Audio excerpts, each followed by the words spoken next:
Bonjour mes amis, j'espère que vous allez bien, que vous passez une bonne fête de Sukkot. Aujourd'hui on va parler sur le sixième invité de la fête de Sukkot, donc c'est Yosef et Pinchas. Donc aujourd'hui on va parler sur Yosef Hatzadik. Yosef c'est le symbole de la perfection. Quand on parle de Yosef Hatzadik, c'est le symbole de la perfection. C'était l'enfant préféré de son père, qui connaissait toute la Torah de son père à un âge très très jeune. Il était chacham, il était intelligent, là où il mettait les mains ça brillait. Il va être vendu comme esclave en Égypte et de rien du tout, il va réussir à devenir le vice-roi. Donc il était respecté en bas sur terre et il avait une réussite phénoménale. Et aussi dans le ciel, il était énormément respecté. Pourquoi? Parce que la Gemara elle va dire que la photo de Yosef Hatzadik, de Yaakov Avinu aussi en l'occurrence, mais la photo de Yosef Hatzadik, elle est devant le trône céleste. Tellement qu'il était kadosh et tellement il a surmonté des tentations que personne n'aurait pu surmonter. Donc c'est-à-dire on voit Yosef Hatzadik, quand on parle de Yosef, on voit le personnage qui brille dans tout, respecté en bas, respecté là-haut, il a la bracha dans tout, c'est la réussite parfaite. Comment est-ce que Yosef Hatzadik il a réussi? C'est dans tous les domaines. Tous les domaines, il a réussi. Là où on met les mains, il y a la bracha. Comment c'est possible? La Torah elle va dire deux mots. Vachem, Imo. Il avait Hachem avec lui. Très simple. Là où il mettait les mains, il y avait Hachem qui l'accompagnait. Vachem Imo, il va faire quelque chose, allez si Dieu veut. Il va refaire une autre chose, si Dieu veut. Il va atterrir même dans les moments difficiles.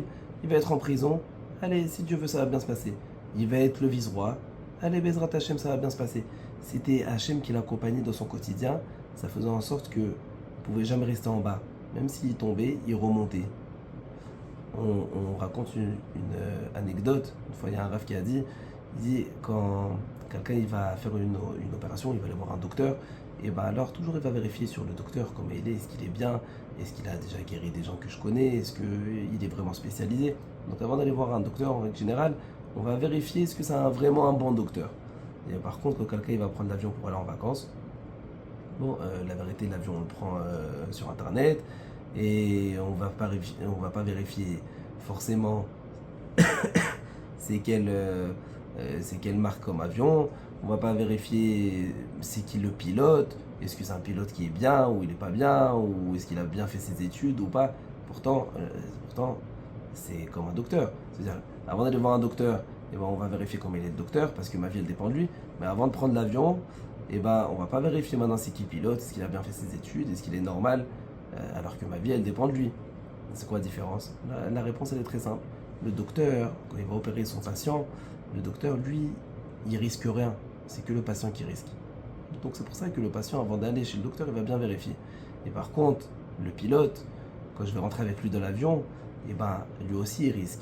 Le pilote aussi il risque. S'il conduit mal, et ben, c'est lui aussi qui se met en danger. Et en règle générale, le pilote et chaque personne, il fait attention à sa propre vie.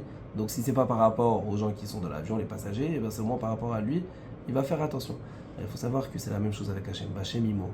Il faut se comporter. Hachem, c'est pas juste un docteur, que lui, il risque rien, et il n'y a que nous qu'on risque. Hachem, il est avec nous dans l'avion. Si Hachem, il est avec nous dans l'avion, on peut que décoller et réussir. Une bonne semaine.